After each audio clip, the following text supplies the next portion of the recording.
I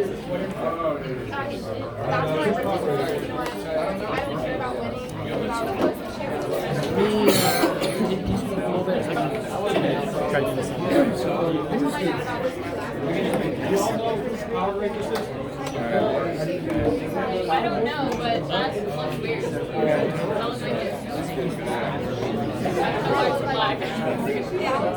Hey, everyone, whose drink is this? Throw it in the trash. Okay. Sorry. This has to be fun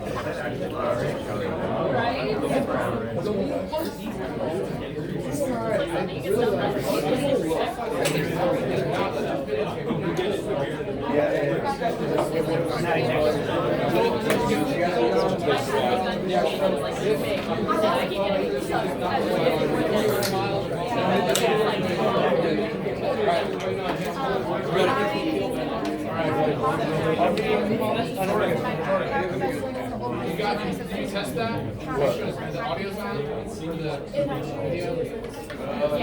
It's recording right now. I don't know if the audio is. It's rolling now. He's gonna edit it. He's gonna edit it out. All right, cool, yeah. All right. Door. Jordan. Door. No, it didn't work. I hate that. Like, if it's this big. Yeah. I'm doing it right now. We're doing it already.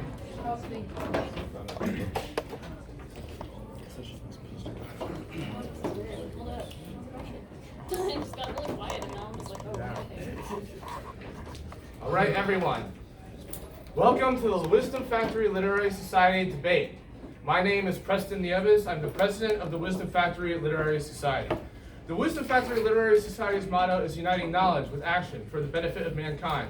We pursue the values of wisdom, virtue, and victory to solve civilization's greatest problems and unite our greatest minds for the betterment of humanity. One of the ways that we seek to do this is by encouraging and engaging in the free and open discussion and exchange of ideas. This is what will happen today. We are going to be having a debate between people representing 4 different political ideologies. There will be a series of questions that each of them will be asked. The rules are as follows. Each debater has 2 minutes to respond to each question. There's going to be a 1-minute response time, and there are 2 questions from 3 different 2 questions each from 3 different categories: domestic social policy, domestic economic policy, and foreign policy. In addition, there will be a wild card question at the end that the debaters have not been made aware of about a matter of utmost importance to our society. We want all of this to remain civil. Anybody who is not civil and respectful of other people and their views will be asked to leave. We want this to be a professional and open exchange of ideas between people from a wide range of different political ideologies. With that being said, we will now introduce the moderating panel. I myself will be on the moderating panel. I've already introduced myself, so I'm going to go ahead and pass it to Jacob Cleveland. Hi y'all, my name is Jacob Cleveland. I'm a student senator here at Texas State. I'm a really big fan of debate and I'm really excited to see this. I host a podcast called The Sam Mo Show. I guess I'll post debate coverage on there. And I'm really excited to be here, and I'll pass over to Nick. Thank you. Hello, I'm Nicholas, and I'm the president for Young Americans for Liberty. So, here you go. Okay, all right, and next up, we're going to have our debaters introduce themselves before beginning the debate. So, Mr. Halter, we'll start with you. Yeah, we got it set up. Okay. Howdy, comrades and liberals. I'm Colton Halter. Many of you probably know me. I'm an economics major with minors in Spanish and political science. I'm the co-chair for Young Democratic Socialists of America at Texas State, but I'm not officially representing them because they thought it was lame, which is fair. I'm also a student senator representing McCoy College of Business in the Student Senate, and I serve on the Students' Rights Committee and the Student Services Commission. We're doing introductions, and then we're going to come back to our opening. Okay. Yeah. So. Howdy, I'm Colin Pruitt. I'm glad to see everybody here. It should be exciting. History and political science major. Former president of College Republicans here, and now with the State Board of College Republicans. I'm here sometimes at Texas State, and then go out to different cities throughout the state to do political consulting on the side. I'm really glad to be back here in San Marcos with fellow Bobcats, and really excited to have a fun debate. So. Thank you so much for coming. I'm not going to bore you guys with a super long introduction, but my name is Kayla Thompson. I'm a sophomore here at Texas State. I major in political science and philosophy with a minor in political communications. I've basically been involved in politics since I was a little girl growing up in New Jersey. So I've worked on numerous campaigns, and I'm just here representing myself. Hi everyone, my name is Catherine Wicker. I'm a first year master's student getting a master's of public administration. I currently serve as the state president of Texas College Democrats, so we oversee over 20 college campuses and their operations. Most weekends you find me traveling to those chapters to participate in their events with them and help them organize in their local cities. In addition, I serve as the Director of Student Services for Student Government, which is a nonpartisan capacity that I work in. I'm excited to be here with everyone tonight. All right, cool. All right, so for the sake of time, we're going to go ahead and skip the opening statements, and we're going to get right into the questions.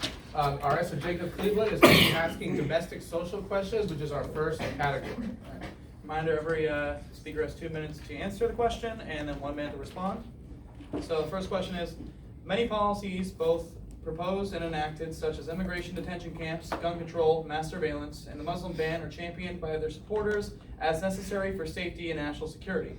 However, critics of these policies often object to them on the basis that they infringe upon human rights and constitutionally protected freedoms. Considering these choices, which is more important, safety or freedom? All right, Mr. Pruitt, we'll start with you. So I really like this this kind of juxtaposition that we've created. So my opening statement, I was going to kind of come out and with the disclaimer and say that I'm not representing conservatism as you might know it. I'm representing conservatism as it should be and as quickly emerging, right? With the likes of J.D. Vance, Josh Hawley, some of the advisors in the White House. Conservatism in the Burkean sense, right? Not this Ben Shapiro kind of conservatism that you see today. So I guess the safety versus liberty, there's a quote from Thomas Jefferson kind of concerning this, saying that you should never give up your safety for your liberty. And I understand, but I don't think that they're juxtaposed against each other. I think you can have a decent amount of liberty and also be safe. For example, I think that too much liberty on the issues of, say, drugs, for example, can hurt and it can infringe on other people's liberty, right? It can destroy communities, homes, and entire civilizations if you allow it to, and it's destroyed several states. So I do think there's a role for government in preserving safety. I think that the government has a role in preserving the moral order, and I think that too much liberty is just as destructive as we've seen in maybe revolutionary France. It's just as destructive as too much government control, and I think libertarians and socialists have a really hard time balancing those two things, but they're two fringes of the same spectrum. So. All right, would anybody like to take a minute to respond? All right. I'll go ahead and respond, actually. Well, you were next anyway, so this is Okay, going to be awesome. So kind of going along with what Colin has said, I completely agree that I don't believe safety and liberty are juxtaposed together. I feel like they both are fairly independent. You can't completely lose your safety. You can't completely, losing one is not going to increase the other. That being said, obviously I would like to point to the example of the TSA. Since the TSA implementation in 2001, they have failed over 50% of their checks consistently over and over and over again. The TSA has actually been proven to do nothing to secure your safety, and it just is there to be an infringement upon your liberties, upon your Second Amendment rights, upon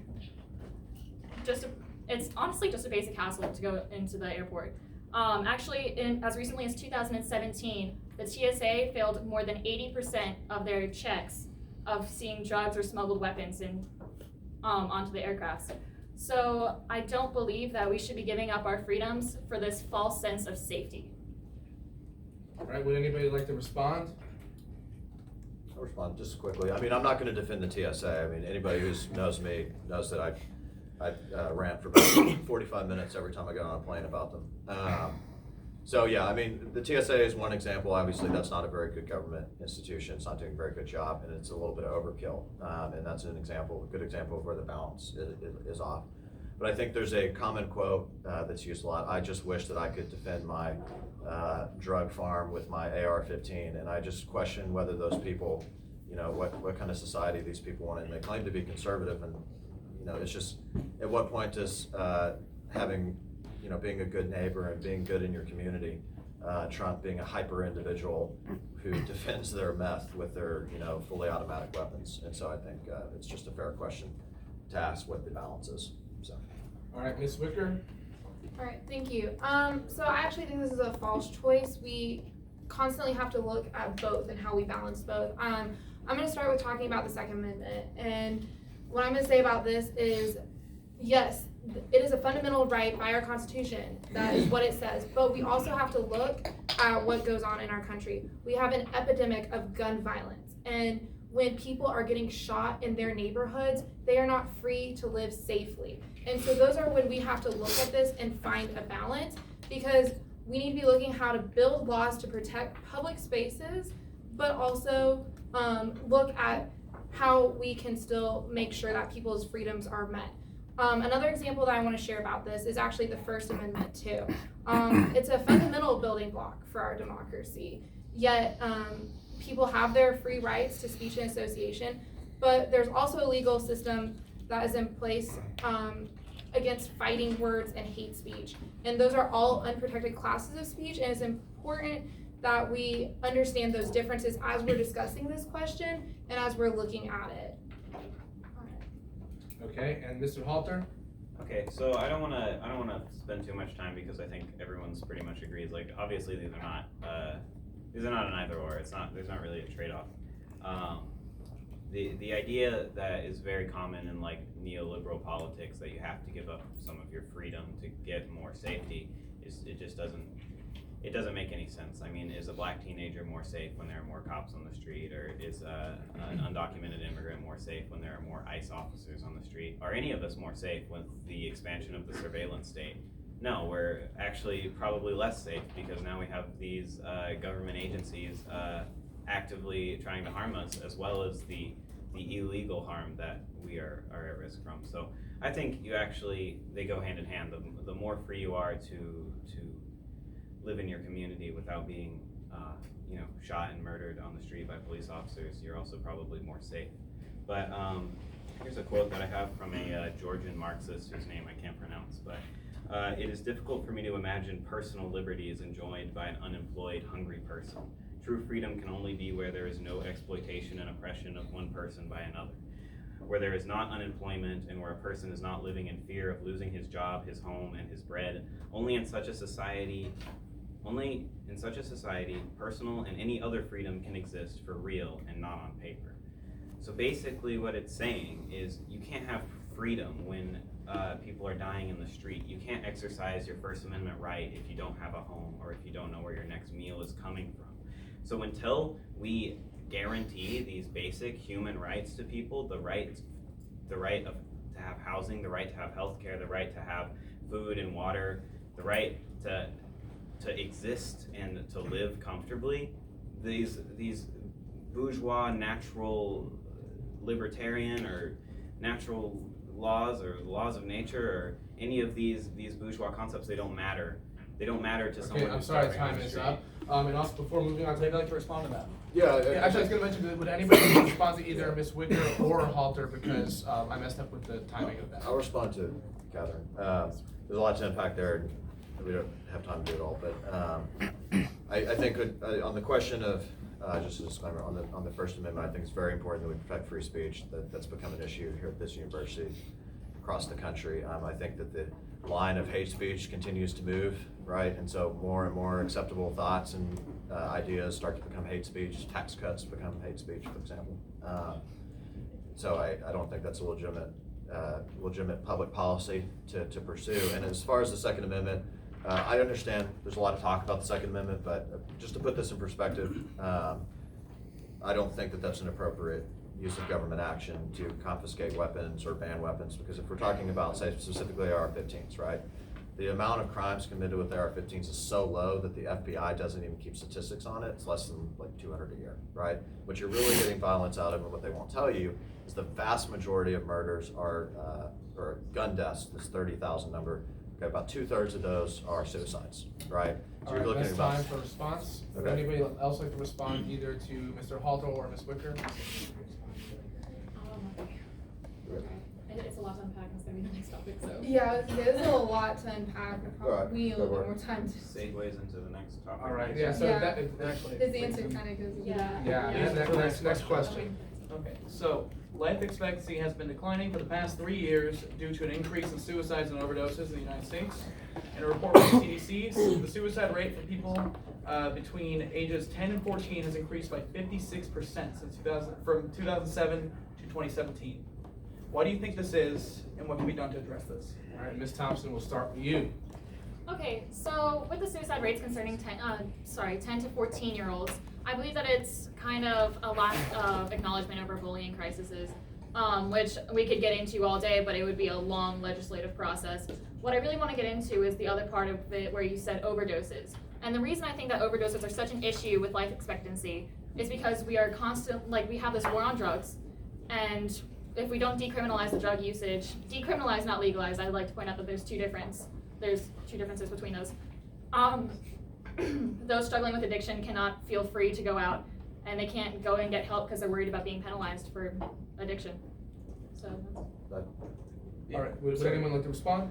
Yeah. Briefly, I'd like to clarify if I misread, it's actually 10 to 24-year-olds. Oh, okay. Sorry if I misread, it said 10 to 24. So I just want to make this point quickly. Decriminalization is kind of looked at as like a moderate. Decriminalization is a false choice. Decriminalization basically says consumption of these drugs that are produced and trafficked by basically terrorist organizations becomes acceptable and okay. You either have to legalize completely the entire supply chain, or you have to fight the drug on war from top to bottom. You can't say that you can buy drugs out here from say Los Zetas or some cartel organization, which is currently sending the murder rate in Mexico through the roof, right? And so I think decriminalization is a complete disregard of the people in Mexico and Colombia and all throughout the Golden Circle states who are dying, and literally 400,000 now at this point have died in this drug war. And cutting off, saying it's okay to do it here in the United States, but we're still going to go after these people on the border.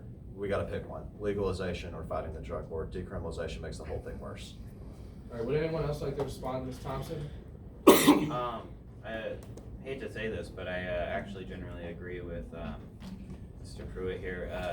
Decriminalization is a half measure that doesn't fix the real problem. We need full legalization of the entire supply chain to cut off the cartels and actually tackle it as a public health crisis that it really is.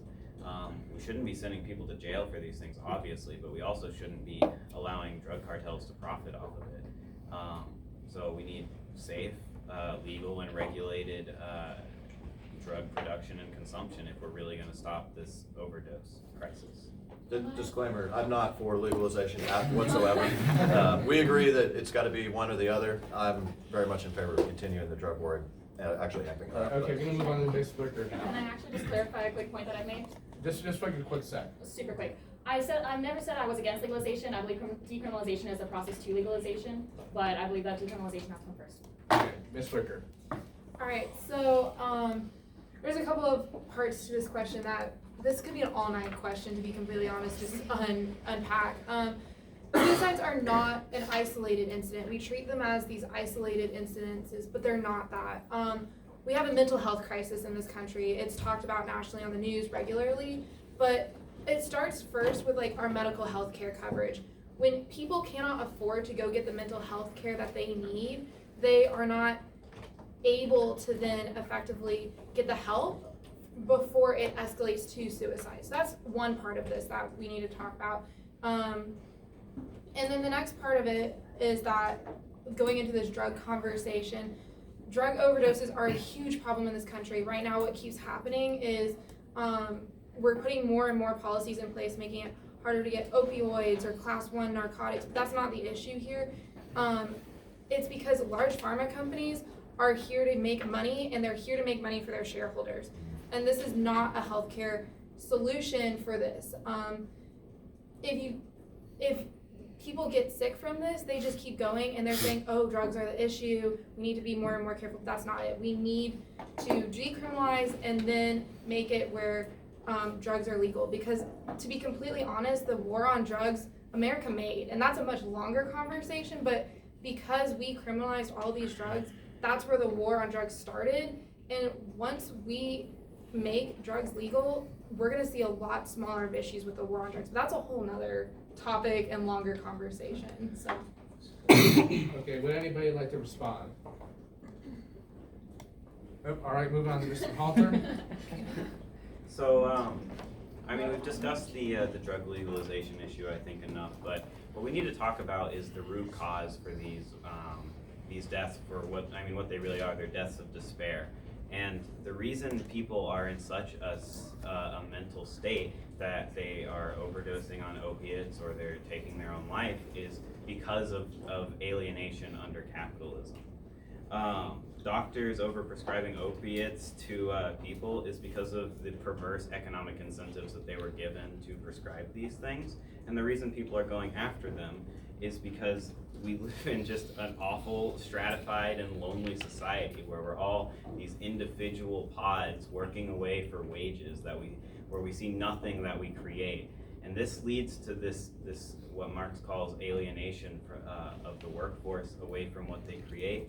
And we just lose the social aspect, and we live these lonely and individualistic and meaningless lives.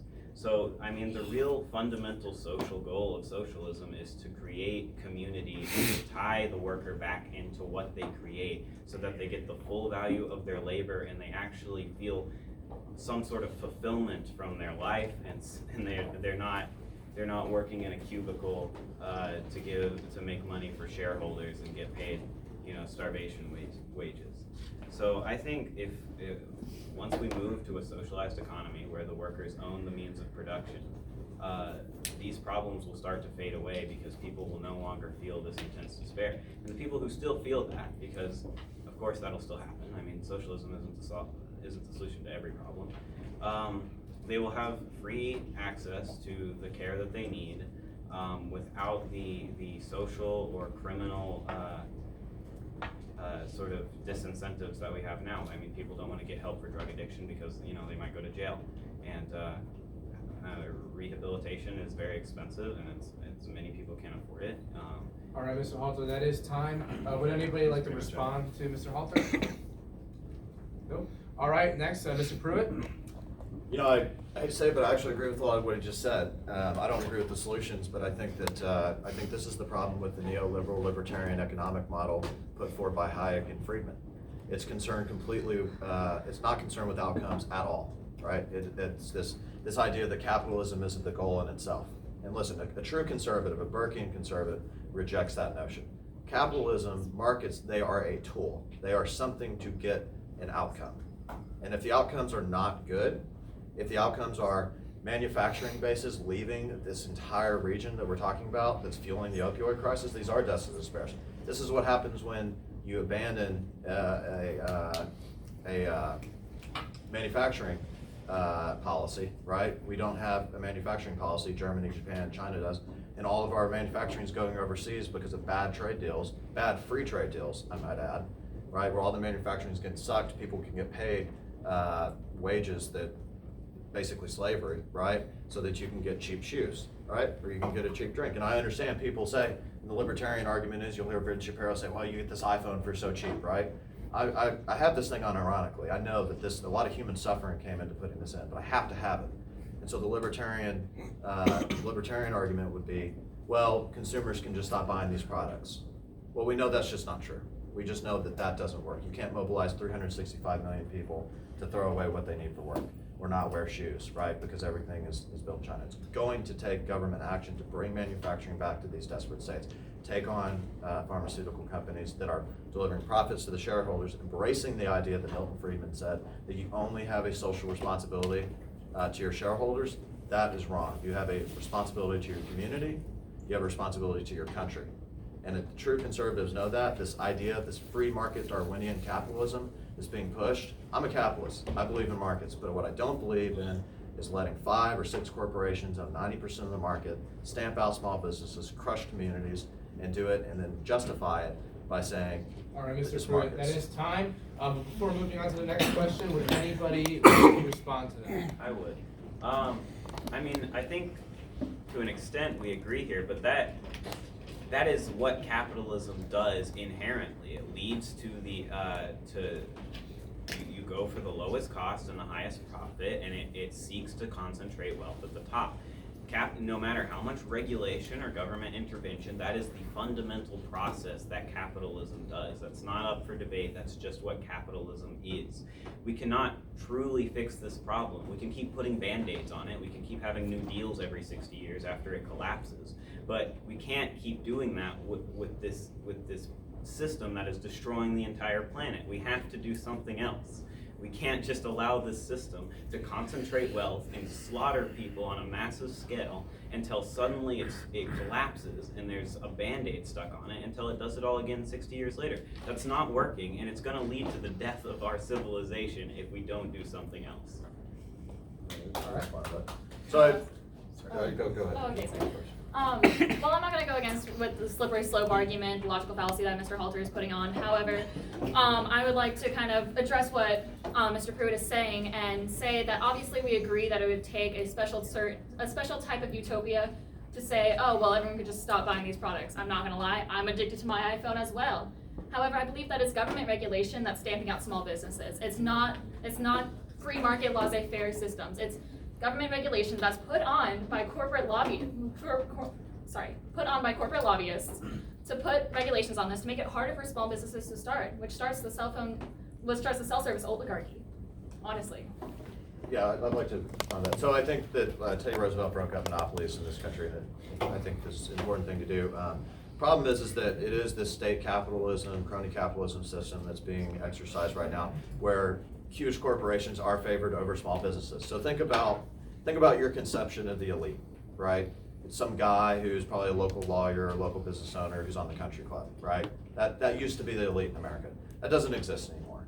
Those people are being crushed and stamped out as large multinational corporations with no loyalty to community or to country are moving in, wiping out communities, and then saying we're conservatives, right? We're conservatives. Well, conservatives believe in churches and schools, and they believe in communities with values, right? And when you have a company come in, close the plant, move it to China because they can get slave labor, right? And the churches dry up and overdose deaths skyrocket. Is that really a conservative? What are they conserving? Because I don't see it. What they're doing is they're using revolutionary market forces, unrestrained market forces, to absolutely wipe out entire communities in this country. So yes, I believe in empowering small businesses. I think we could do a better job. So that is time. Are there any other responses? Can I just clarify the slippery slope thing that I was accused of? No, we do. Well, actually, we're behind on time, so yeah, you can do that. We have more time than we need right now. Okay. I just want to say it's not a slippery slope. It's happened. The Great Depression happened. The Great Recession happened.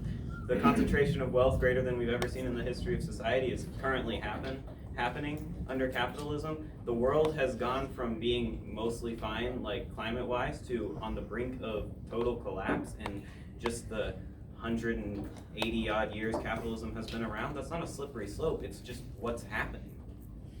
Ms. Wicker, did you want to respond as well? I'm trying to figure out who I want to respond to in all of this.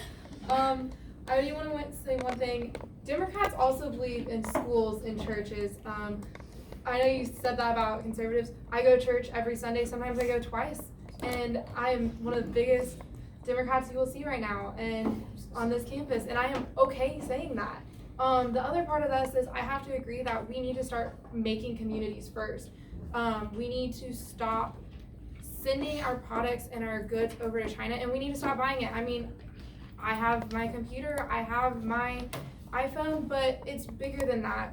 We have an epidemic right now with our environment. Our environment we're at a crisis. If we don't do more to fix it, we're gonna have an issue. And that starts with, honestly, small things by buying local. The more you're buying your produce where you know the farmers and the people, it makes a difference, because when you're shipping your food thousands and thousands of miles away, that's an issue.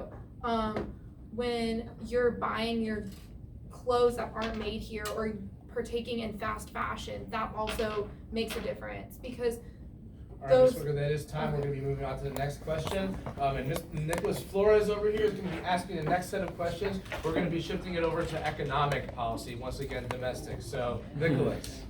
Thank you. All right. What is the role of taxation and government spending? Should we prioritize limiting taxes, or should we be willing to raise them to fund services and programs? Which services and programs should these be? All right, Ms. Wicker. Okay, all right, we'll start with me. So we're looking at this again, I feel wrong. We keep talking about this as, oh, we're spending, but what we're not looking at is what's actually going on in America. And I've heard people from both sides of the aisle complain about the tax code, but we've never in our lifetime seen an overhaul of this system and changing it. And I think that's one of the first things we need to be talking about. The United States should be either provide or an assist effective pathways for people to have social mobilities, for people to have the ability to receive the care when they need it, for zip codes not deciding people's outcomes. So that's where I feel on this. We need to have roads and affordable housing for an economy that allows for people's success. We used to have this thing called like the American dream. We're not seeing that anymore. And that's what we have with this policy.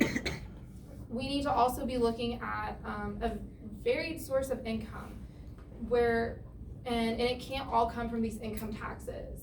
It can't all come from business taxes, it can't all come from permit applications, and it can't all come from direct revenue. The more property income and wealth you have, the more you utilize the American system. I'm just trying to get this really quick, sorry Preston. No, you're good. The more property income, lost my whole place.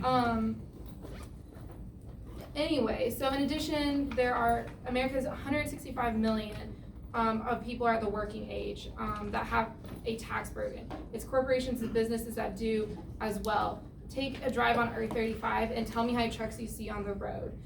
Look at the transaction logs of our nation's banks. You can see that a significant amount of it isn't the everyday American, it's our businesses. They also should have a fair burden on the nation's cost. And then about our Americans' economy and how it should actually work, what stops us from getting Ms. that? Wicker, that is time. Would anybody like to respond? Okay, Mr. Halter.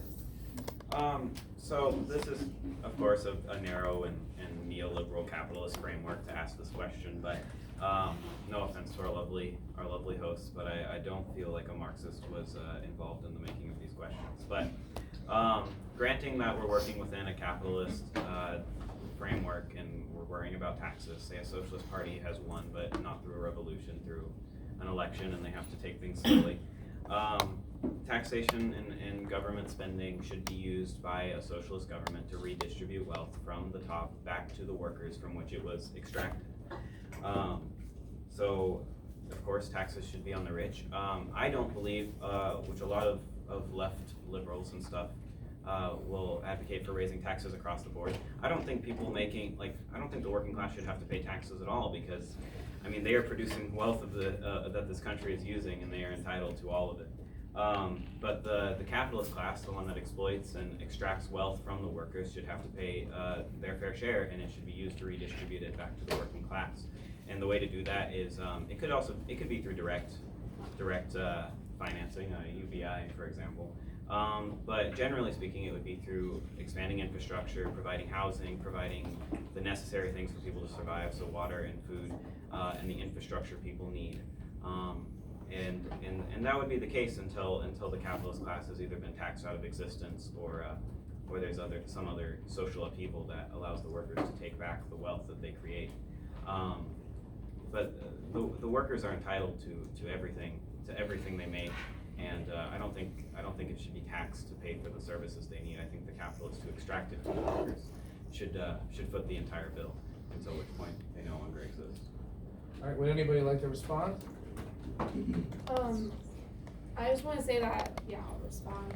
That my points were directly talking about the businesses. I wasn't talking about taxing the people, nor did I say that, especially when I was talking about how our current system is, but that's all I just want to say, so I did not say that. I was not attacking. Yeah, I just want to make it clear that's not what I said in my beliefs. All right, Mr. Pruitt? So I just want to, I'm not going to really talk too much about seizing the wealth of the capitalist class. It's just, but I will talk about the Tax Cuts and Jobs Act in 2016. So we were talking about small businesses earlier. I think people were unaware of how damaging those tax cuts really were and how big of and I'm a Republican, so I'm probably getting in trouble for saying this. I viewed it as a corporate giveaway because it cut corporate taxes when they really didn't need to be cut. I did agree with the personal income tax cut, and the reason I believed in that is because 70% of small businesses are actually tied, their tax rate is tied to the owner, and it's on the personal income side. So if you're talking about a local plumber or someone who does portable buildings, or say a local businessman, right, restaurant, personal income taxes affect them directly, whereas the corporate side, we cut the corporate rate. We did have, to be fair, we had the highest corporate tax rate in the developed world before all the loopholes and giveaways to people like Amazon and Google and multinational corporations that don't care about America, don't care about your communities, want to make a lot of money, more than they ever have before, and disrespect the people that underpin their success. So it's like, for example, the US Navy protects all of the trade routes that these multinational companies profit on, and then these companies show zero apparent care or loyalty to their country. That's why Google, just so you are aware, Google denied working with the Pentagon to improve American safety and is now working with China to create a surveillance system to where they can survey Muslims in their country, capture them, and put them in re-education camps, as it were. That's the multinational corporations in this country. That's what they're doing, and giving them more corporate giveaways so that they can go work with dictatorships and state capitalist states like Xi Jinping in China. It's completely unacceptable, and we have to stop it. Guys, so we're picking up steam on the live stream right here. People are starting to come up. They're asking if you guys can speak up a little bit louder. Absolutely. You guys have done a great job. So. All right, cool. All right, so before moving on, would anybody like to respond to that? I would say that, I think we definitely agree that we should not be giving corporate welfare to these multinational corporations that work with authoritarian surveillance states. I think we can all agree there, except, well, I think we can at least agree on that. But I would say that you can't just reverse the tax cuts. That's not going to fix the problem. This is an inherent feature of capitalism that will continue to happen forever until we change the system. We're not going to be able to give power back to the communities unless we give them the means to produce their own wealth, until they own their own economy, and they own their own country, and they own their own political system. That is what socialism is giving everything that has been produced by workers back to the workers and allowing them to make these decisions, and not the capitalists, not the multinational corporations, and not a corporate welfare state. All right. So I'd like to clarify, I know we're picking on you a little bit tonight. We agree on a lot of the same issues, but we have different solutions. But I just want to make the point, I hope it's not too harsh, but these people like Ben Shapiro and these Hayek people that just worship this guy, I think it's equivalent, it's cheerleading for China. I think that if you believe in free trade with China, if you believe in this kind of system that continues to put people in slave camps overseas so that we can have cheap pants, as it were. If that's your argument, if you're Ben Shapiro out here talking about how I've got this cheap stuff, right, and tax cuts, and the point I wanted to make, criticize my own party, I may go over it a little bit, but we had a great election. I support the president, and he had an opportunity to take on healthcare or immigration or any of the other issues facing us, and he did exactly what Ronald Reagan and George Bush and every single Republican president does when they get into Congress. They cut taxes. And at what point is the Republican Party going to sit back, take a look at all the issues, and address something other than tax reform? They have got to take on the issues they campaign on and abandon this libertarian mindset that all can be solved through tax cuts, or they're going to lose, and they're going to lose every single time. That is time, and we're going to go ahead and move on to Ms. Thompson. Awesome. Okay, so in response to that a little bit, I'm not going to bore you guys. I'm actually kind of a weird libertarian when it comes to taxes. I believe that the government should protect your life, liberty, and property, and can only tax you based on the deficit they accrue with that. That being said, I don't necessarily believe in tax cuts. I believe that there needs to be a budgeting reform, a strong budgeting reform, because I understand that again, this is where my practical and ideological side take a little detour, take a little separation, but I understand that not everything that in my perfect ideological world can't be how it always works in real life, at least right now. So that being said, I don't always agree that tax cuts are the answer because I believe that they're only temporary. They're not actually going to last. They're not going to make sustainable change. What we need to do is we need to address budgeting, and we need to address how our federal government is dealing with its debt right now. Can I respond? I think the problem with me and my biggest issue in politics is that you have the Republican Party has completely outsourced all of its economic policy to these think tanks like Heritage and Cato, and these people that continue to push these Darwinian capitalist solutions on us. And look, I'm for markets, but we have to empower communities. We have to take care of small businesses. And the only thing that we're able to deliver on is tax cuts over and over and over without ever addressing any of the issues that we run on. It's a betrayal of the voters. It's a betrayal of the American people. And I think it's tiring. I'm sad to see it continue to happen. But until the Republican Party rejects the radical ideas of Hayek, who, by the way, even though people can say, he wrote a book called Why I Am Not a Conservative. These people do not seek to conserve. These people do not share Republican Party's values. And we're in electoral coalition with them for now. But I don't think it's sustainable long term if the Republican Party wants to be a winning coalition. So. All right, any other responses? Really quick, I'd just like to respond to that also. There was also another point that I'd like to respond to. As far as free trade, obviously, ideologically, I believe in free trade. However, my foreign policy, again, takes a little detour with that. And this is where I make all the libertarians mad. I'm sorry, guys. I think that sanctions and other things like that can be used. I understand that there's a need for them, and I understand that there's a practical use for them in negotiating with foreign policy situations. However, I think that once those sanctions have served their purpose, we should lift them in order to facilitate economic growth in both nations of which are part of the sanction. Sorry, we're going a little bit. This is the divide in the Republican Party. So I think that I think it's important to take on China. I think it's important to tax multinational corporations that don't have any obvious loyalty to their country. That's conservative. People, and that's the point I'm here, and that's the message I'm trying to get out. People think that unyielding, undying commitment to free trade is conservative, and it's just not. That is not what Burke meant when he set out to write conservatism.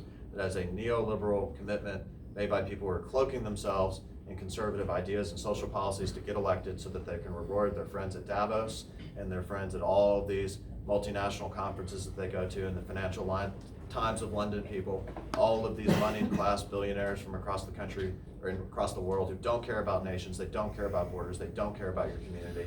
They're not conservatives. They are libertarian at heart, neoliberal really, and they do not have your interests in mind. And the issue with China is one of the greatest examples of people betraying human dignity for profit. So. All right, so we're going to go ahead and move on to the next question. Nicholas? Yes. Since the Occupy Wall Street movement in 2008, there has been a lot of public frustration based on the idea that capitalism is rigged in favor of billionaires and multinational corporations. However, many of the solutions proposed have involved expanding government power and increasing regulation, something that could be harmful for businesses. Who should the public trust more to make economic decisions in the best interests of the U.S. economy? Corporations or the government? All right, Mr. Halter, we'll go ahead and start with you. I'd just like to say it's quite funny that you think the only two options are corporations or the government. So also, slated there, I would say I am in favor of programs that are harmful to business. Business is by definition the enemy of labor, so anything that harms business by definition strengthens labor. It's also not an idea that capitalism is rigged for these people, these multinational corporations and these billionaires. It's by definition rigged for these people. You can say whether or not you think there should be regulations to make it a little less rigged for them, but capitalism by nature accumulates wealth at the top, and those people at the top are always going to benefit from capitalism. The rich get richer and the poor get poorer. But there's also a reason to be wary of expanding government power. I mean, the government are the ones that put people in concentration camps and kill black teenagers on the streets, and I don't think they should necessarily be trusted with all the power. There is a third option, however. How about we give the power of these decisions and the power of the decisions of the economy to the people? and allow people to democratically and equally choose how they run where they work and how they allocate their resources. And let's let the people run the economy. Many socialists don't think that there should be any government at all, and that the people can adequately allocate these resources democratically amongst themselves. I don't necessarily go that far, but I think the government should simply be a tool for the people to democratically choose how the economy and how their government is run. And that should be the role of the government, is to facilitate people to own their own lives and to own the economy. So giving more power to the government is not necessarily something that socialists or socialism advocates for. Socialism wants to give power to the people, and some socialists think the best way to do that is through the government, but others think it's directly through the people. But it's definitely not to give powers to the corporations, because by definition, they're going to exploit labor, they're going to advocate for billionaires and multinational corporations, and they're going to do everything they can to get as much money out of the workers as That is time, but possible. would anybody like to respond? All right, we'll go ahead and move on, Mr. Pruitt. Okay, so I'll just start off by saying that this is, so it's working in politics. So corporations and governments aren't pit against each other. Corporations and governments are making these decisions together. That's what crony capitalism is. That's what you've got in Washington, D.C. The president calls it the swamp. It most definitely exists, right? You get someone like AT&T to come in, donate a couple $1 million to a PAC over time, and decisions suddenly, they go AT&T's way, right? And that's just the way our system works currently. So I want to get back on the message that we have to empower small businesses, right? We have to create an economic system that doesn't benefit large, big tech multinationals, big finance multinationals. We need to empower markets and small businesses, because that's where innovation comes from. That's where businesses thrive. That's where great communities can be formed around schools and church and community and the Chamber of Commerce locally, right? What I don't think, I try not to address too much of it, but I don't think that business is by definition the enemy of labor. You have to have someone, obviously you have to have socially responsible businesses to the extent possible, but if you put all the businesses out and just confiscate the wealth, there'd be nothing being created. Poverty would be rampant. This idea that there's just benevolent people that are going to share their wealth in an anarcho-socialist state, it's hard to respond to because it's a little bit goofy, no offense, but I mean, it's just, people are not that benevolent. People generally are greedy, and that's why the government exists. That's why you have to have constrained forces. But capitalism still is the best tool for creating wealth, but sometimes, yes, there are excesses to anything. Right now, I think that we're dealing with a little bit of excess in some places, but it can be constrained. Torching and blowing up the entire system for some kind of utopian revolution isn't the solution. Would you like to respond? Yeah, I did preface that I am not an anarcho-communist. I don't think that an anarchist society is necessarily possible. Definitely not in our current framework. I don't think it can happen immediately. I do believe that there is some role of the state to keep things fair, but it should be used as a tool of the workers. And if there are, you talk so much about how you're in favor of community, and I think socialism is very much empowering communities. But why, if you're so in favor of community, why shouldn't the community itself collectively have control over its economy and over how it works? Why should the factory over there, why should one person own it and collect the excess value from the workers? Why not the workers own that in their community? Would that not build a stronger sense of community if the things are communally owned and operated? I'll respond. So, no, because it doesn't work. I mean, it's just like, look, if we could all own everything and we could all share the lawnmower in town and that would be fine. That would be great. And if we could all produce cars and give everybody a Ford, that'd be fine. People, the reason power accumulates, it doesn't matter whether it's feudalism, tribes had chiefs, people, they stratify. There's some people, it's just the reality, some people work harder than others, some people don't perform as well. I talk about community because I'm talking about community tied to a Friday night football game, a Sunday morning church, right? I'm talking about a Chamber of Commerce that cares about its community, cares about the local hardware store, for example, right? Maybe it's not a good thing that Walmart comes into your small town, shuts down the local grocer and moves out, right? It's not a good thing that Lowe's can come in and put all of the hardware stores out. But why is that possible? Because we have a tax code and we have a system of government that encourages that. favors corporations over small businesses. That's not capitalism as it's supposed to be. That's not markets as it's supposed to be. What we need in this country is we need a tax code and we need a system of regulation that empowers small businesses, because that's what empowers communities. Communities overthrowing the local factory owner and stealing everything he has and driving around his Mercedes for the next 10 years until everything breaks down and it can't be replaced because there's no businesses or skills. It's not possible. Ms. Wicker, would you like to respond? To the question? Yes. Yeah. Okay. So I actually am gonna. Wait, we Has Kayla skipped, respond? we skipped Kayla. I meant like a response. Oh, no, okay. Okay, yeah, so, Ms. Thompson? Yes. Okay. It's like, so actually, there's just a lot here to decipher. So, basically, I do agree with Mr. Halter for part of it. I do believe that the people should be trusted to make their own economic choices, as a libertarian should. But I also do agree with Mr. Pruitt here. I think that entrepreneurship and small businesses are also a key to improving our economic state. I think personally, here's where I stick my foot in my mouth a little bit.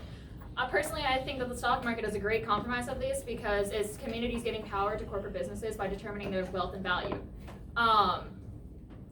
But also kind of along those lines is, whoa, I just completely lost my train of thought. I apologize. There's just a lot here to go through. But yeah, I'm actually going to open it up so they can respond and then. Okay. I just don't understand the idea that you can trust one random guy to benevolently I can't say that word, but run his small business morally and properly, but you can't trust the workers collectively to operate the small business. Why is that? How does that make sense? How can we trust one person to make absolute decisions for a company or for a small business especially, and not trust the workers to collectively make these decisions? We trust shareholders and corporate boards to make decisions collectively. Why not trust the workers to make the decisions collectively? Are we really saying that we think the people who actually produce everything that we use on a daily basis cannot make their own decisions, and they have to be guided by some capitalist sitting in his gilded office, and if they ever don't have this direct, constant threat of being fired and put out on the street, they won't make good decisions? I think that's a horrible thing to say about our workers and about the people who make our wealth. Yeah, I'll go ahead and respond to that. Yeah, I believe that you should have business owners, because the business owners innovate, they invest, they make good decisions with the finances. I'm sorry, not every single person who works on a Ford production line is qualified to be making multi-million-dollar investment or multi-billion-dollar investments. It's a different set of skills. There are many different sets of skills. Skills operate differently within free markets, with any markets, right? It's just how things work. And so, yes, I don't trust the workers. Now, I don't trust one guy to make the decision by himself either. He's not. That's why we have a government that says, hey, Enron, you can't scam people out of billions of dollars, and that's why these people go to jail, right? That's why you have someone who looks over Wall Street. And my issue with the libertarians is they don't do enough of that. They don't consider capitalism enough, because there's an ideology that says you should be able to do whatever you want, whenever you want, regardless of the consequences. I don't agree with that, but I certainly don't think we should be going out here saying everyone on the Ford production line gets to make all the decisions with what happens with these billions of dollars. Are they going to vote? Is it going to be some kind of commune that makes this decision? Yes. So the different communes will trade, Chevys, and they will not have schools, and they won't innovate, and they won't trade, and it's the kind of society that you want to live in. You really have to question that is kind time. of thing. Were there any other responses? Can I respond? Yeah, you can respond to what they were saying. Yeah. Okay. Really quick, I believe Mr. Pruitt has a false sense of libertarianism. I think he's confusing it with anarchy. We do not believe that you can do whatever you want, whenever you want, regardless of the consequences. That is just completely false, and I don't even have time to dispute that. However, I kind of like to also mention that, are we forgetting that CEOs are workers too? They built that business from scratch, hand put in all that work, and also there means the products that you guys are saying that belong to the workers for producing them are also made by the CEOs, because they put together those businesses, they made deals with people to build that business. So the products that you were talking about also belong to the CEO. Okay, well, for the sake of time, we would like to give Ms. Waker a chance to speak, so this is for a response to the question. Okay, all right, well, I have to say that I'm gonna more agree with Colton on a lot of this. Right now, the corporations don't have people's best interest at heart. And honestly, I don't think the government does either. I am not a fan of this president. I speak very strongly about my stance on that. And I don't think that they have their Americans' best interest. This is not an economic question. The people are the economy. The people decide how the economy runs. We should be trusting the workers, the unions, and each other. The economy is a battle between working rights. When we talk about working rights, we have to remember that 1/3 of our living days are spent working. And so that's what we need to be thinking about with this question. Okay, would anybody like to respond? Do I have to respond to what Catherine said, or can I respond to what? We would like you to keep it focused on what Catherine said for this response. Okay, well, I don't have anything to respond to her. Well, I will, and then we can go back into it. So I really want to stress that businesses are good, generally. They're good for people, they're good for society, they innovate, they create, they do a lot of good things. Obviously, there's a balance like anything. And I think what we're dealing with here, and I want to respond to Kayla a little bit with this, is libertarians do believe in pretty much a consequence-free society. Maybe not Kayla herself, maybe not a lot of them, but there are a lot of libertarians who believe in a consequence-free society. There are a lot of even live libertarians that believe in a consequence-free society. If you believe the statement, and this is why companies have no responsibility other than that of their shareholders, if you believe that, by definition, you cannot be a conservative. Period. There are people who believe that in the Republican Party today who claim to be conservatives. You cannot be a conservative if you do not care about your community, your church, your school, and your country. If the only thing you care about is profit, you are a libertarian. You are someone who belongs in the French Revolution and not in the Burkean conservative party that is growing that we see today. So. All right, so it is time. Are there any other responses? I just think, I feel like I'm intruding on a little bit of a Republican Party civil war here. But, A little bit. I think maybe you guys should have a follow-up debate. We should. But I just want to say, yeah, the CEO is a worker. But tell me this: can a factory produce a Ford without the linemen and all the manufacturers on the floor? No. But can they produce a Ford without a CEO sitting in his office making investment decisions? No. Of course they can. They have a factory that produces Fords. Why should the CEO have more power, or really total power, over the factory? Why should he have any more say than any one lineman? Even if you do say that he is like a pivotal part of the production of these Fords, he is not any more pivotal than any one worker, and he should have as much say as they do in the decisions of the company. It affects their livelihood too, what happens to the factory. And they should have control over what happens to the factory, because they are the ones, by and large, producing what makes that factory profitable.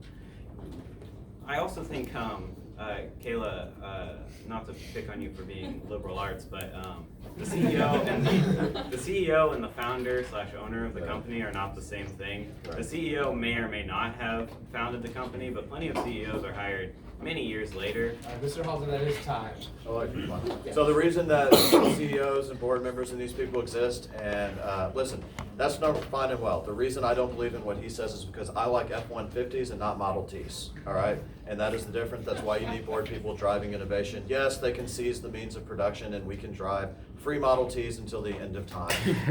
But the problem is you need innovation, and honestly, you need someone to traffic the steel, and you need truck drivers, and you need these things to be produced. That's the problem fundamentally with Marxism, is that you seize the means of production, innovation stops, quality of life in the 1950s is obviously not as good as it is today when it comes to products, and you're putting them in Ben Shapiro's box, but I mean, it's just a fundamental truth that innovation is important to economy, and Marxism basically believes in the end of history, as it were, and also the end of innovation. All right, so we'll take responses from Ms. Thompson and Mr. Halter again before moving on to the next question. Okay, I'd actually like to correct my previous statement. Mr. Halter is correct. I was thinking of a specific company example, and that's why I misspoke and said CEOs. But going back to what Mr. Pruitt said about libertarians, since when are libertarians about profit? Honestly, libertarians are about liberty. It is in the name. Have you honestly read the libertarian platform? Like, it's about preserving freedoms, which conservatives and Republicans are freely throwing away to make compromises to actually line their pockets in the current GOP system in our government right now. So I'm just appalled by that statement that libertarians are all about profit, and we are all about liberty, and we're all about trying to conserve the liberty that conservatives and Republicans are freely throwing away. So yeah, I get liberty. I believe in liberty. I should have a problem with all the time, so this last. Can I have one? You said I had one more response? Yeah. Okay, so I just want to say, quoting the end of history, something that is like the neoliberal slogan and was created by a neoliberal to talk about the end of class conflict is like, how can you equate that with Marxism? Marxism is the opposite of the end of history. Marxism is about historical materialism and the development of class conflict. It is the most historical ideology you can have, and it doesn't end innovation. I'm going to use kind of a nerdy example, but have you seen the things people create in Minecraft without any profit incentive? So people spend thousands of hours creating these massive structures and just all kinds of things with no profit incentive whatsoever. Clearly, you do not need a profit incentive to encourage innovation. People want to innovate and they want to make society better just innately. That's what humanity is about. When we discovered fire, or when we created the wheel, we didn't do these because of profit structures. I mean, early humans were not trading wheels with each other. They did it because they had a need to innovate, to All right, then it's time you can finish your sentence. They had a need to innovate, to solve problems, and because that's just human nature to do so. All right, so just to stay on schedule and hopefully have some time for audience questions at the end, we are going to move on to the next set of questions. This set of questions I'm going to be asking is going to be based on foreign policy. So the first question is as follows. Should the role of U.S. foreign policy be to protect and secure America's interests around the world, or should America be more focused on addressing global challenges and avoiding conflict? Which is more important, and why do you think the costs associated with it are justified? Mr. Pruitt, you can take this question first. I really want to go back, but I'll move on. So yeah, I believe in the America First foreign policy. I think it's a really good idea that the president's finally embraced this. I think we've gotten ourselves involved in some disastrous conflicts in the Middle East, and we're continuing to sink ourselves into these conflicts in the Middle East when we have an emerging global power struggle with the CCP in China. That's where we need to be diverting our interest. There's two theories of geopolitical hegemony. It's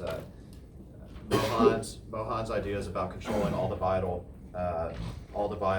ports and waterways throughout the world, right? And so the British Empire controlled all of the vital ports, the Suez Canal, generally Cape Town in South Africa, and China is actively investing in building up its navy and creating bases on those strategic waterways. The second is Speakman's Eurasian landmass theory. He who dominates the Eurasian landmass is the unchallenged power. They are also, through predatory loans and state capitalism, mercantilism really, starting to dominate the Eurasian landmass, right? And so this is the first great power in history that has started to do both theories at once. British Empire did one, the Mongolian Empire did one.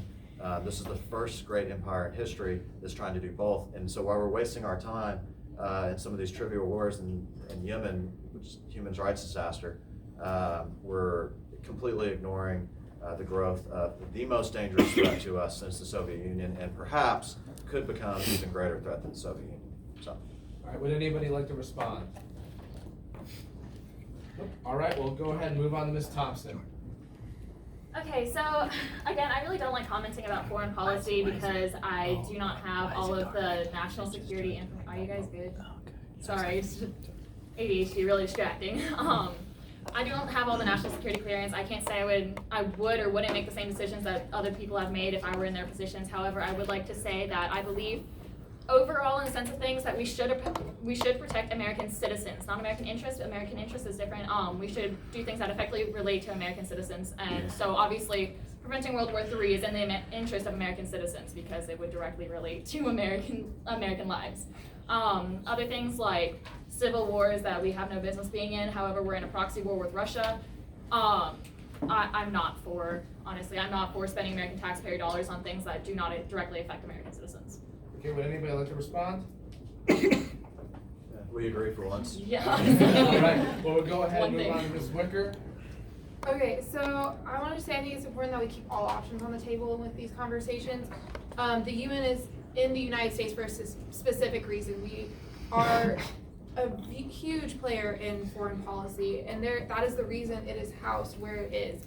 I do think that we need to think about when we're talking about some of this stuff about like humanitarian crises and stuff. I do think part of it is with us being such a big player that we do have the job to protect people, and we do need to take that into consideration. We do also need to think about protecting America too. I'm not saying no, we're not going to protect our own citizens and at the cost of helping others, but what I am saying is we do need to be helping those people that are in need. Since the border and some of those things are starting to be mentioned, I will say we have a humanitarian crisis at the border. People are coming and seeking asylum, which is a legal right in our country, and they're being turned away and then being sent back to their hometowns in other countries where they're being killed. That is not healthy. That is not protecting us. They're not coming in and harming us. They're doing the jobs we don't even want to do. So when we get into this and about protecting those global challenges, we need to also be thinking about there are people that need us, and we need to be helping them in those times of need. All right, would anybody like to respond? All right, foreign policy is surprisingly non-controversial. However, Mr. Halter, you referenced Marxism multiple times. What does this foreign policy look like, and why is it good for America? That's not really the question. Well, it's not, but I just figured I'd throw it in there. I feel like it's not strange for a Marxist to reference Marx, but the Burkean has referenced Burke quite a few times. That's right. Well, so the U.S. foreign policy should start and end at staunch anti-imperialism. We should not drop a single another bomb. We should not kill another child. It seems pretty self-evident to me that we shouldn't just be committing global genocide to help forward generally oil company and other multinational corporate interests. We should instead engage in diplomacy, obviously non-exploitative diplomacy, which we like to engage in often. We should be trying to empower workers and indigenous people and various oppressed people throughout the world. But we shouldn't be dropping bombs. A lot of people on the left will be in favor of the U.S. dropping bombs and supporting people they don't like supporting dropping bombs on people they don't like. But I think leftists should always be anti-imperialist, and they should always be anti-interventionist. The only war that matters is the class war, and outside of that, the United States nor any other country has any business bombing countries and slaughtering civilians. And our military needs to be massively restructured. It needs to be reformed into a self-defense force only, massively disarmed. We should not have any of our military outside of the United States, and we should use it as self-defense and disaster relief only. And then one more thing I had somewhere, but I don't know where. Well, I had something else I wanted to say, but I don't remember. Okay, would anyone like to respond? Yeah, I'd love to try. We're all just like, Yeah, so I think the United States should have an active military, and maybe we shouldn't use it as aggressively as we have, but we have to be able to respond to global threats. There are bad actors in this world. There are bad actors, Xi Jinping, Vladimir Putin. You have to have people to protect basic human rights in a lot of countries so that we're not being subjected to the surveillance state where China with social credit systems and genocide. I really questioned after the past century, anyone who can read the history of that and say, well, we should just convert to system of self-defense. I understand, I believe in self-defense, and we should be a little bit less aggressive, but the idea that we can just withdraw from the world and Xi Jinping and Vladimir Putin will just run wild is it's extremely naive, and it borders on something Neville Chamberlain would say. Ms. Thompson?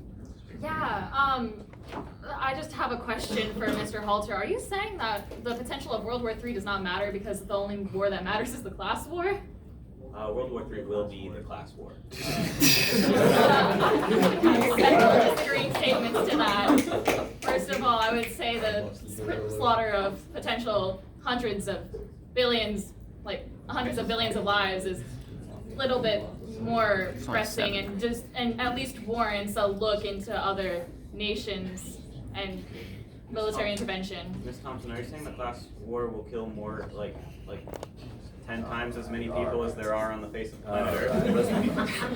Am I allowed to respond to that? Yeah, go ahead. Okay. I don't see why coaxing the world into World War III by sailing our ships and flying our drones against around other countries is somehow less aggressive and less likely to lead to war than withdrawing and engaging in diplomacy, empowering workers and indigenous communities. I mean, all over the world right now, workers are rising up and they are overthrowing their corrupt governments. Jordan, Chile, Ecuador, to an extent Hong Kong, though I have my reservations about that movement. Instead of going and cooing them whenever they overthrow their leader, we should let the workers of the world decide for themselves how they want to run their countries, and we should not be bombing places, and we should not be flying our drones around sovereign countries. We should not be committing global genocide. And in fact, the other thing I wanted to say is we should be paying reparations to the countries that we have destroyed through imperialism and through colonialism. We owe a massive debt to the rest of the world, and I don't think it can ever be repaid, but we should really be doing something to try and make things a little bit right with these countries we've destroyed. So we have time for one more response. Ms. Wicker has precedence. She has not spoken in the response time yet. Okay, so first I want to say that previously we have needed to intervene in wars. Think about World War II. People were being killed for their political beliefs, for their religious beliefs, for having a disability. That was a time that we needed to intervene. And they even came over and bombed us because we had been staying out of it until Pearl Harbor. So that was a time that we did need to intervene as a country, and that's why we sometimes need to. The other thing I'm going to talk about like us going through the waters and stuff, this is a longer conversation, is there are things called international waters, and that's a longer conversation about this, but that's something we need to talk about too. And then when you're talking about things, we have worked to help countries. We've created diplomatic treaties. You brought up the Middle East. Oh, the United States has helped with a lot of that in times, and those sort of things are important, and that doesn't necessarily mean war. You can get involved in a foreign concept in foreign policies without a war, and I think that's important to mention too, that not every time that we go over to help a country doesn't mean that we're bombing them or flying planes, having boats go over for these situations. Yeah. Well, just clarification for Catherine. I did say in my little spiel that I do think we should engage in diplomacy with other countries. It should just be non-exploitative. It should be one of deference to workers and indigenous communities, and it should be one of honestly, it should be one of, we're sorry we screwed over your country, and we'll give you everything you need to fix it. That is the diplomacy that the United States should be engaging in, and not one of exploitation, not one of withholding aid if these countries don't agree with our policies that we have told them they have to enact.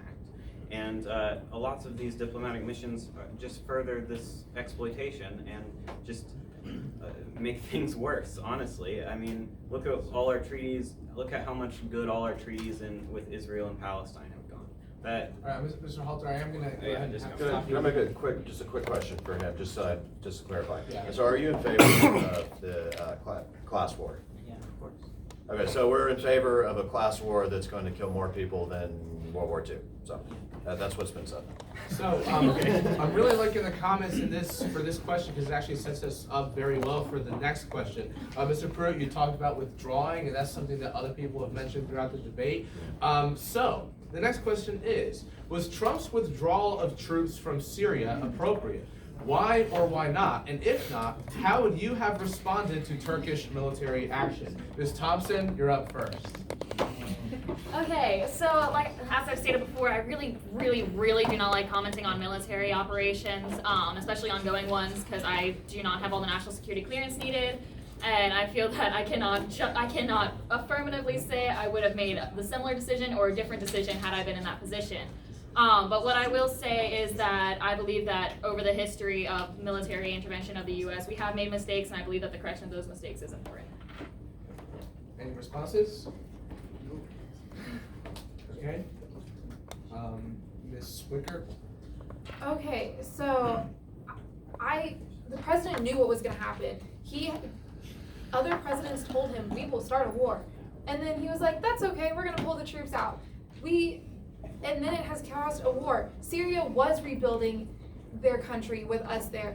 ISIS had been suppressed. They were being held captive. Because we pulled out, the ISIS leaders now are back in the communities that they have destroyed and harmed and caused the Syrian people to die. We're now back seeing images of these people that did nothing, were not the cause of these wars, innocently dying, children that are dying in the streets now again because of us pulling out of that. So I have to say it was an inappropriate decision, but again, I wasn't in the decision room when it happened, but for me personally, in my beliefs, I do not think we should have ever been doing that. Since we're on foreign policy, I do want to go back to one thing about the Israel-Palestinian war. We withheld aid from Israel when Israel violated treaties. The Palestinian people are, again, innocently dying. So when you're looking at the Middle East, this is a much larger and complex issue that we need to be discussing. So that's my thoughts there. Okay. Any others? I guess I'll respond. And this might be controversial, but I'm going to say it. Palestine literally does not exist. There's no such thing as Palestinian people. Palestine was the British colony. There is no such thing. There's no nationhood. There is no Palestine. It is Israel. It was created in 1947, but guess what? Those people have been there for thousands of years. Now it's complicated. Different rulers, Ottomans, the British, Sykes-Picot. Very complicated, but the idea that there's this long history of Palestinian people being oppressed, and their homelands being ripped from them, it's false. It's false. And what my question is for the BDS, for the anti-Israel people, for these people screaming out for Palestinian liberation is why are there 12 Arab states, 12 Arab Muslim states, many more non-Arab Muslim states, but the Jewish people cannot have one state, not one, a small state for their people. It's just a pretty simple question to ask, and I haven't heard it answered honestly, at least. So. Okay, all right, so, and we're going to change up the order a little bit. So Pruitt, go ahead. Your response is next. Question. So, okay, cool. Well, the question then. So I've got a little bit more inside information. At first, I'm pretty much, I don't really like the whole Middle Eastern conflicts, but I do know some people who work in the National Security Committees up in DC, and the 50 troops were defending an intelligence base that's situated to where it can basically monitor Russian communications in Syria. It's actually been there for a long time. It's not really in a war zone or anything like that. So pulling the troops out seemed rushed. I disagree with the president on this question. It's led to a lot of instability. It's 50 troops who weren't harmed away. They weren't costing much money to us, and they were defending a base that was already and still is there, right? And so it just seemed like maybe more of a PR move, and I think the president rushed the decision. I think he made a bad decision. I think it's going to cost a lot of lives now. Again, but none of this would be relevant without us going in and destabilizing the region in the first place in 2003 with the invasion of Iraq. So these are we're arguing the details now, but this is a consequence of a fatal decision made in 2003 on bad information. So. Okay, all right. Any other responses? Or any responses to what Ms. Pruitt just said? All right, Ms. Wicker? Oh, I'm sorry, Mr. Halter. Thank you. I just want to come forward and say There is no state of Israel. There is only the state of Palestine and the lands that have been occupied by a fascist ethno-state. But back to the question at hand.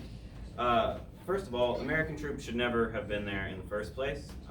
They should never have been in the Middle East, and they should never have created the situation in the first place. I think we mostly agree on that.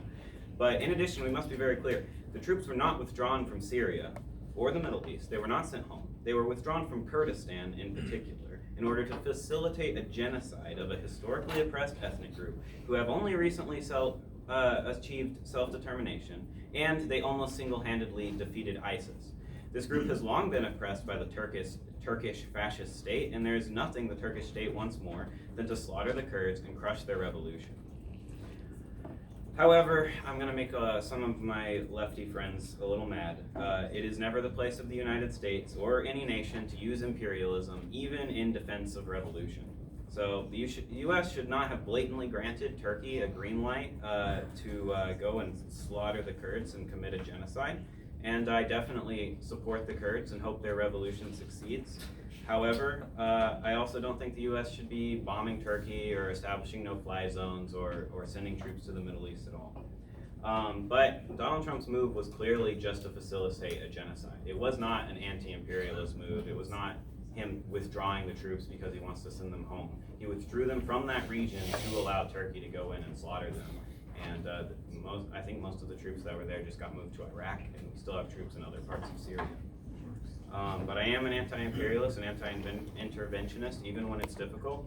And I don't think the U.S. should be bombing or sending more troops to fight Turkey. Though I do think we should send a strong message to Turkey, and we should have before we withdrawn that it's unacceptable for them to move into Syria. And that is time. But Ms. Wicker, I saw your hand up. Would you like to respond? Yeah, I want to respond to a couple of things. So in terms of the whole Israeli-Palestinian discussion, that's a whole other discussion in and of itself. But I believe that both groups of people have a right to be there, and that's why there is the whole two-state solution conversation. And I believe we do need a two-state solution for them.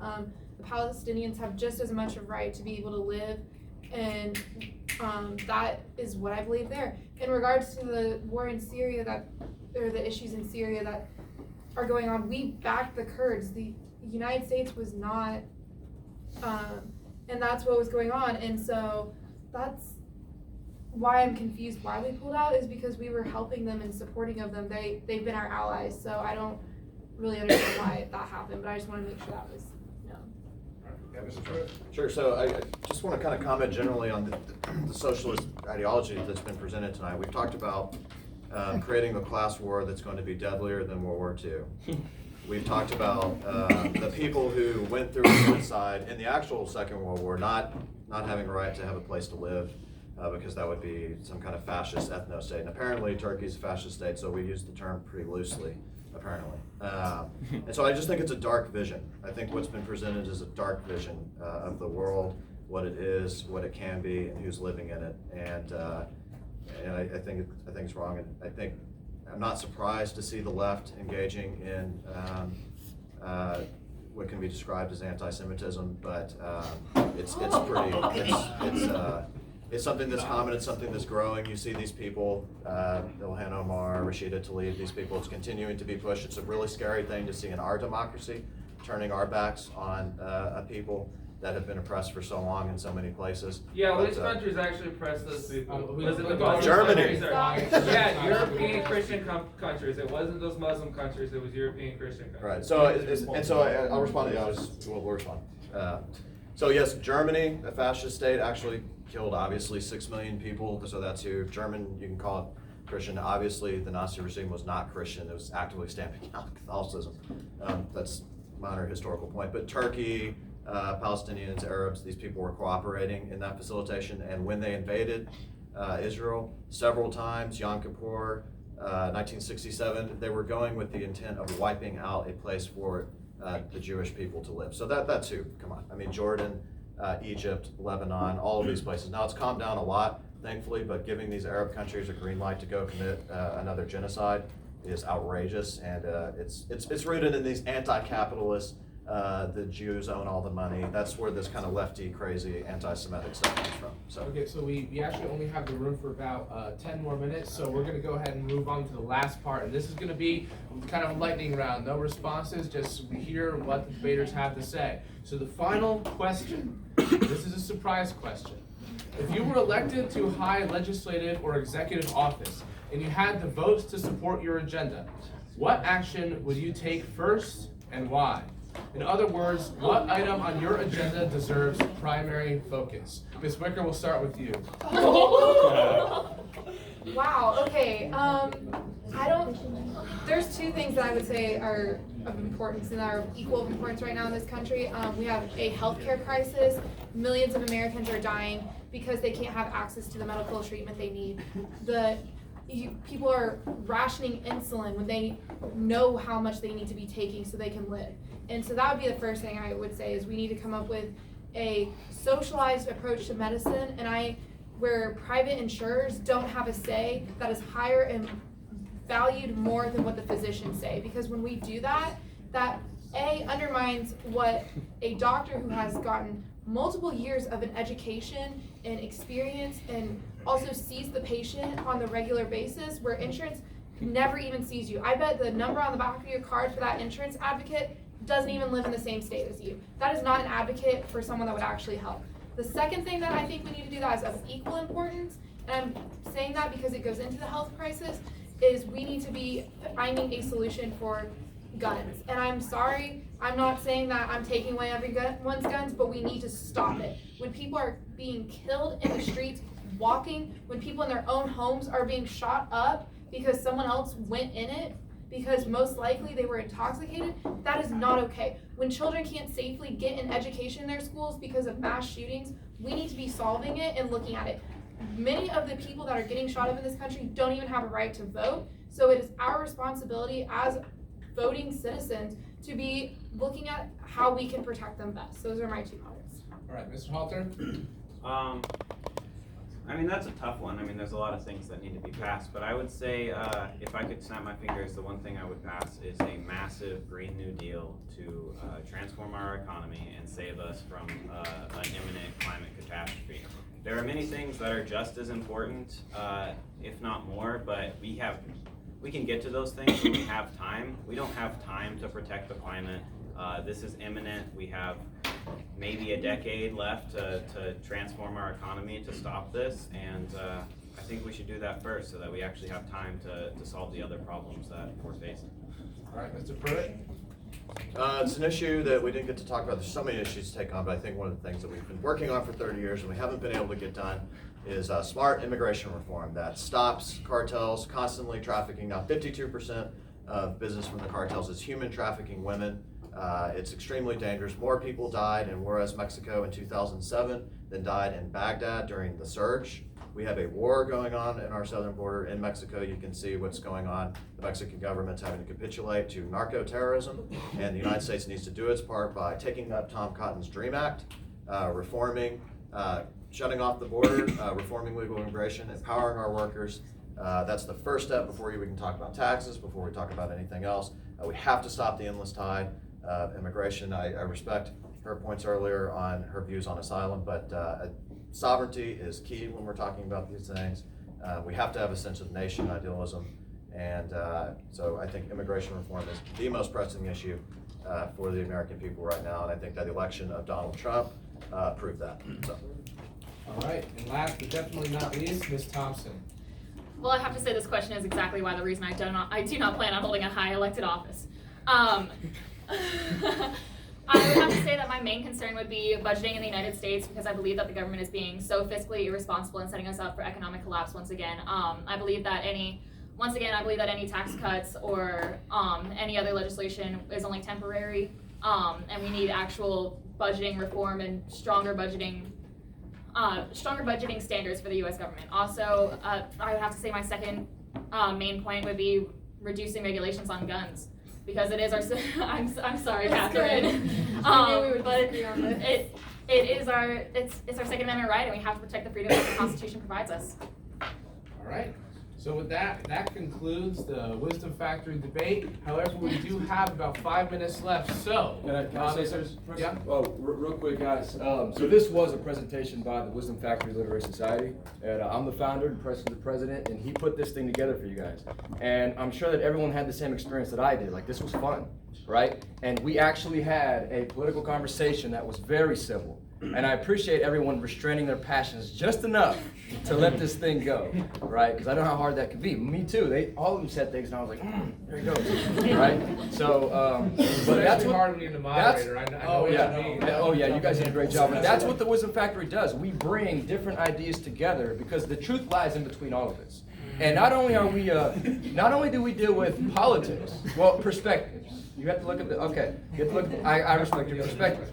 And so it's not only just politics. This was one, example of what the Wisdom Factory is about. We believe in, the Renaissance man, the Renaissance woman, politics, history, philosophy, mathematics, science, and all of these things, psychology. There's so much to learn. We need to bring all of these people together, and that's what the Wisdom Factory tries to do.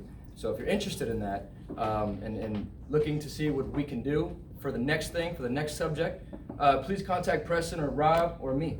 And that's all I have to say. Thank you. So with that being said, before our comments, yeah, but that could be after. We're the last people with this room. Okay. So we do have time for like 1 or 2 audience questions. So I saw that hand first. Ms. Wicker, I just wanted to know, is there anything that President Trump has done that you agree with? Wow. Okay. Do you like that he gave more visas to foreign people who want to come in this country and work? I don't. I don't either. Work visas are good, but that's not the issue here right now. You're trying to give me something? Yeah. I'm pretty outspoken against the president. I think right now the president and I are so opposite right now on beliefs. That is not that I don't want to find something that I could say, yeah, this is good. It's just every time that it seems like, oh, maybe there could be something, it goes south. It really does for me. And it's not that I am out to hate every Republican. It's not that at all. So, yeah. I feel the love. All right, so we had someone from the front. Let's get someone from the back. Maybe over there. Yeah. Yeah, I just have a general question for the board. How do you think your ideology can aid in the queer community and continuous fight for more rights in America? Oh, can I take that one? Go ahead. Well, libertarian ideology is all about personal freedom, so I'm actually very pro-gay marriage. I'm very pro-gay rights in general because I believe that I believe that the rights solidified in the Constitution apply to all people regardless of sexual orientation, gender,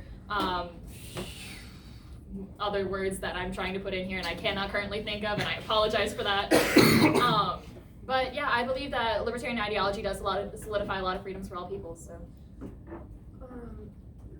I can say personally that the LGBTQIA community holds a special place in my heart because a lot of times they are overlooked. We're seeing a lot of policies that directly impact your all's community that are being overturned. And there are a lot of things and I think that's really sad. The LGBT community should be able to date who they want, marry who they want, to walk freely without fear, without being told that you don't matter in this country, because you do matter. You shouldn't have to fear coming out because they could lose their job. It shouldn't mean that coming out means that you lose basic human rights. And so that is of importance to me personally. And with my party, I started with Young Democrats actually, and a little bit of history about Young Democrats. We left partnering with the DNC when they did not support gay marriage because that's how important it was to us, and it continues, and that's of importance. And I think the Democratic Party more and more is showing that of today's Democratic Party.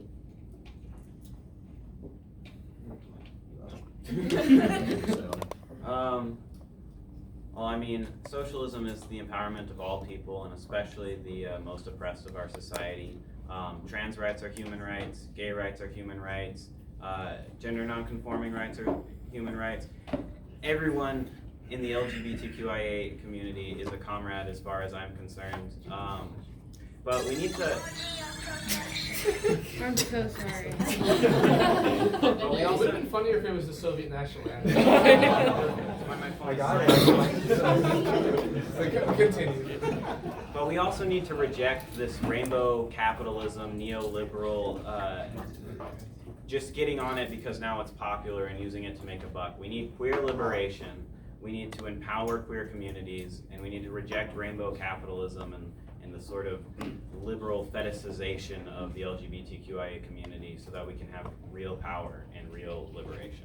I guess I should respond since everybody else did. I guess to me, it's not probably going to be popular in this room, and certainly not with you, but I think that regardless, I support in principle people's rights to do what they want and be protected, but I am concerned as a conservative about what Senate candidate and presidential candidate now, Beto O'Rourke, he went on CNN and said that if a church does not agree to marry a same-sex couple, that they should be taxed. And I think, as we know, John Marshall said that if power to tax is power to destroy. And so my concern as a conservative is that the progressive ideology is weaponizing the government to squash out people that have the right also to not get on board with some of these progressive social values. And I think the churches do have a right to practice as they believe, and that people don't have the right, as they don't have the right to force you out of anything. You cannot force them into anything they disagree with, whether you like it or not. It's quicker to say you go other people, but I mean. So we are now out of time. We need to start packing up. We only had the room tonight. It's quicker to say you hate. Let's give our debaters a big round of applause.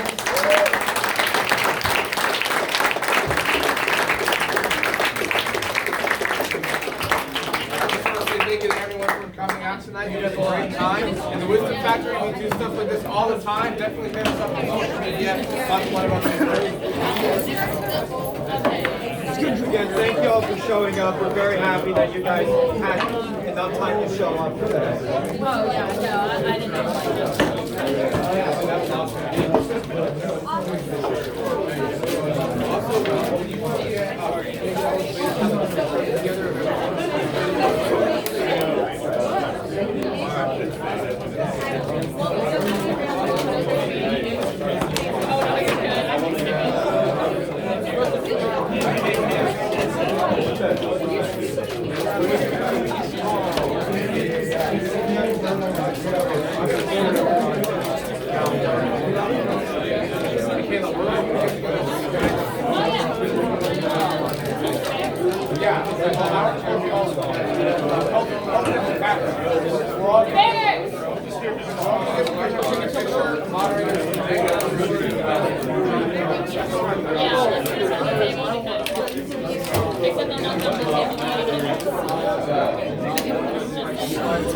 Hey!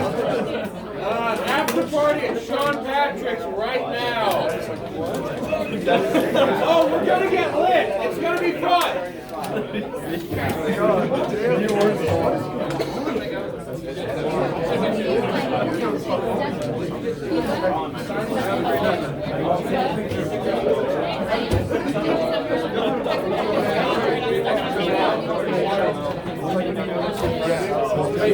Oh, Christian, we owe you, man. We owe you, dude. You not have to do that. You knocked it down.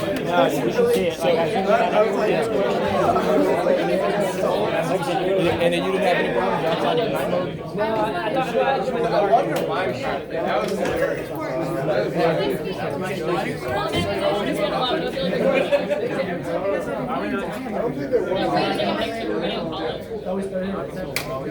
Y'all should go to Sean Patrick's with us.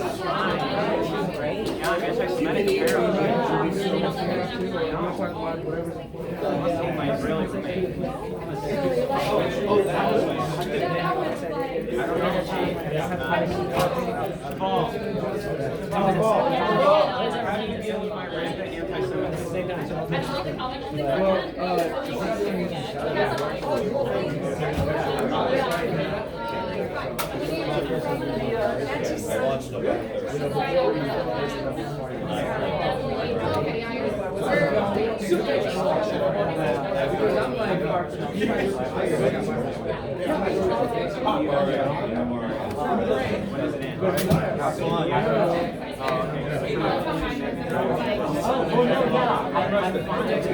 so glad I brought an umbrella.